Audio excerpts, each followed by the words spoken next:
ଚିଲିକା ପର୍ଯ୍ୟଟକଙ୍କୁ ନିଜ ପାଖକୁ ଟାଣିବା ପାଇଁ ନା ହିଁ ଯଥେଷ୍ଟ। ବିସ୍ତୀର୍ଣ୍ଣ ଜଳରାଶି, ମାଳ ମାଳ ବିଦେଶାଗତ ପକ୍ଷୀ ଓ ମା କାଳିଜାଇଙ୍କ ମନ୍ଦିର ପର୍ଯ୍ୟଟକଙ୍କୁ ବାନ୍ଧି ନିଏ ନିଜ ସୌନ୍ଦର୍ଯ୍ୟ ଭିତରେ।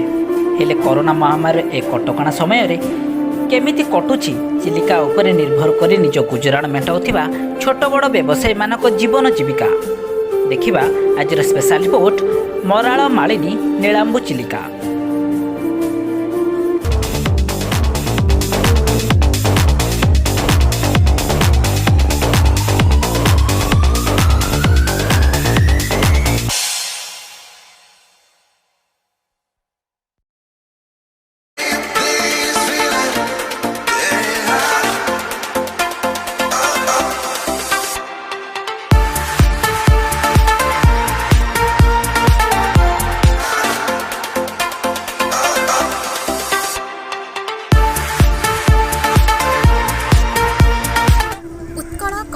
ବିଳାସ ଦୀର୍ଘିକା ମରାଳ ମାଳିନୀ ନୀଳାମ୍ବୁ ଚିଲିକା 1891 ମସିହାରେ ରାଧାନାଥ ରାୟଙ୍କ ଦ୍ୱାରା ରଚିତ କବିତାର ଏହି ପଂକ୍ତି ଆପଣ ସମସ୍ତଙ୍କୁ ବେଶ ମନେଥିବ।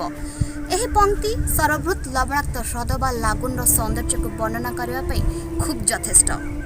ଆଜି ଚିଲିକା ଅଛି, ଚିଲିକାର ଅନୁପମ ସୌନ୍ଦର୍ଯ୍ୟ ବି ଅଛି, କିନ୍ତୁ ଏହି ସୌନ୍ଦର୍ଯ୍ୟରେ ବୁଡ଼ି ଆତ୍ମବିଭୋର ହେବା ପାଇଁ ପର୍ଯ୍ୟଟକ ନାହାନ୍ତି।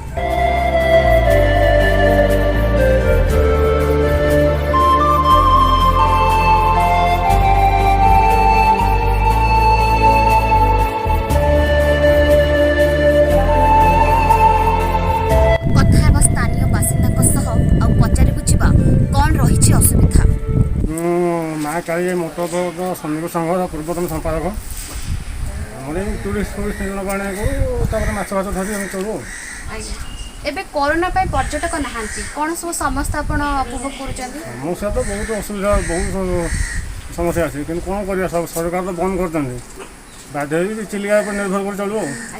ସରକାରୀ ସହାୟତା କିଛି ମିଳିଛି ଆପଣଙ୍କୁ? ନା, ଏପର୍ଯ୍ୟନ୍ତ କିଛି ମିଳିନାହିଁ, କୌଣସି ପ୍ରକାର ସରକାରୀ ସହାୟତା ମିଳିନାହିଁ। ଆପଣଙ୍କ ଜୀବନ ଜୀବିକା ଆଜି ଦୋ ଛକିରେ ଅଛି, ଆପଣ ସ୍ଥାନୀୟ ପ୍ରଶାସନକୁ କିଛି ନିଜର ସମସ୍ୟା କିଛି ଜଣାଇଛନ୍ତି? ହଁ, ପ୍ରଶାସନ ଜଣାଇଛି। କାହାକୁ ଜଣାଇଥିଲେ ସମସ୍ୟା? ଆମ ଏବେ ଯିଏ ସଭା ସମ୍ପାଦକ ଅଛନ୍ତି କାହାକୁ ସେମାନେ ଜାଣିଛନ୍ତି, କିନ୍ତୁ ଆମେ ସେ ବିଷୟରେ ଜାଣିଛୁ। ଆଜ୍ଞା, ଠିକ୍ ଅଛି। ଆଉ କ'ଣ ଆଶା ରଖୁଛନ୍ତି ଆପଣ ଆଗକୁ?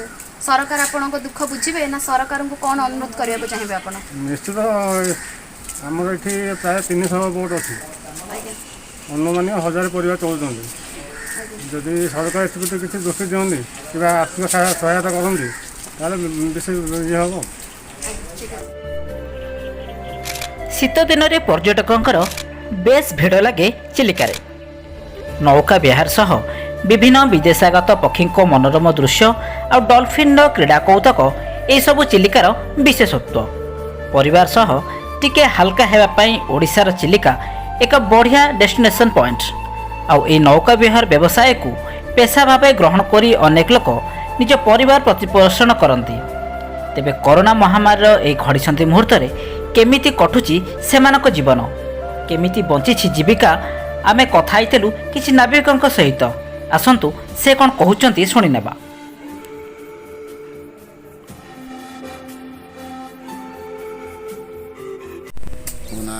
ଗଣେଶ ଟହଲ। କ'ଣ ବ୍ୟବସାୟ କରନ୍ତି ଆପଣ? ମା କାଳିଜାଇ ମୋଟର ବୋଟ୍ ୱାର୍କ କରୁଛି, କ୍ୟାସିୟର ଅଛି। ଆଜ୍ଞା, ଏବେ କରୋନା ପାଇଁ ପର୍ଯ୍ୟଟକ ନାହାନ୍ତି, ସମସ୍ୟା କ'ଣ ରହିଛି ଆପଣଙ୍କର? ସମସ୍ୟା ଆଜ୍ଞା ବହୁତ ସମସ୍ୟା ଅଛି, କିନ୍ତୁ ମେନ୍ ଚଳିବା ସମସ୍ୟା ବହୁତ। ପର୍ଯ୍ୟଟକ ନ ଆସିବା ଆମ ଡଙ୍ଗା ବାଡ଼ି ସବୁ ବନ୍ଦ ହେଇଯାଉଛି 4 ମାସ ହେଲା।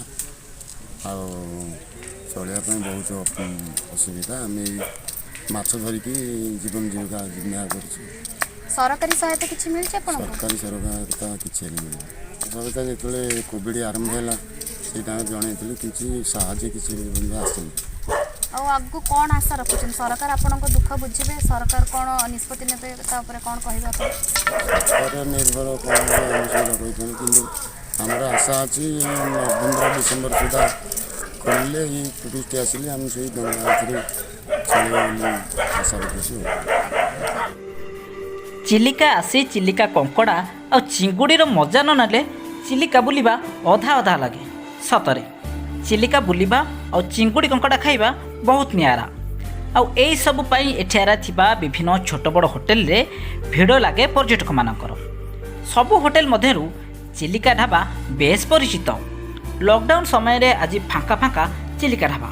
ତେବେ ଆସନ୍ତୁ ବୁଝିବା କ'ଣ ରହିଛି ସେଠାକାର ସମସ୍ୟା, କେମିତି ମେଣ୍ଟାଉଛନ୍ତି ସେମାନଙ୍କର ବୃତ୍ତିଗତ ଗୁଜରାଣ।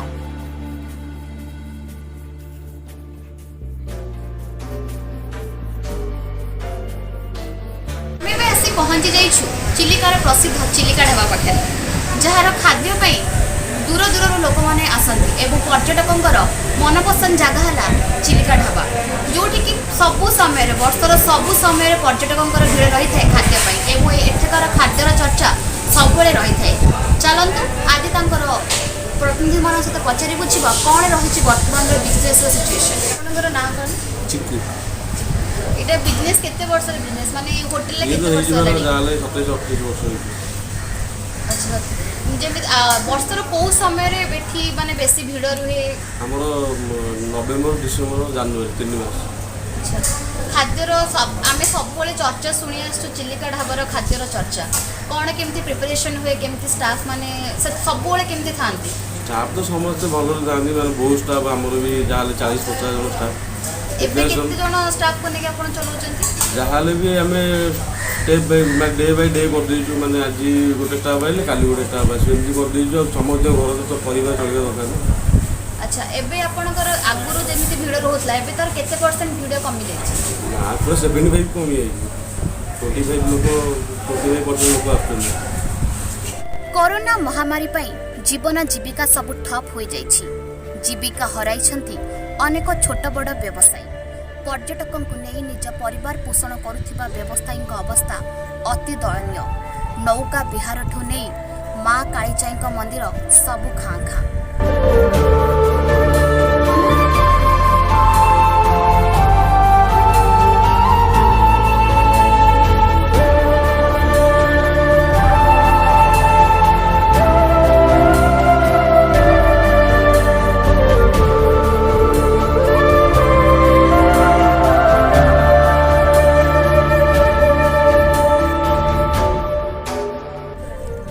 ଆଗକୁ ଶୀତ ଦିନ ଆସିବାକୁ ଥିବା ବେଳେ ଚିଲିକାକୁ ଛୁଟିବ ବିଦେଶାଗତ ପକ୍ଷୀଙ୍କ ସୁଅ।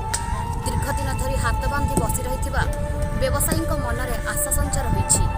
ତେବେ ଦେଖାଯାଉ କରୋନା ମହାମାରୀ ପାଇଁ ସରକାରଙ୍କ ନିଷ୍ପତ୍ତି କ'ଣ ରହୁଛି। ବ୍ୟବସାୟୀଙ୍କ ପାଇଁ ବ୍ୟବସାୟର ରାସ୍ତା ଖୋଜୁଛି ପର୍ଯ୍ୟଟକ ଆସୁଛନ୍ତି, ନା ବ୍ୟବସାୟୀଙ୍କ ଆଶା ଆଶାରେ ହିଁ ରହିଯାଉଛି।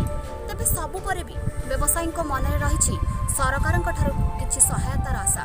ତେବେ ଦେଖାଯାଉ ଏହି ଆଶା ଆଶାରେ ରହୁଛି ନା ସରକାରୀ ଦପ୍ତରରେ ପହଞ୍ଚି ତାଙ୍କ ପାଖରେ ସାହାଯ୍ୟ ଓ ସହଯୋଗ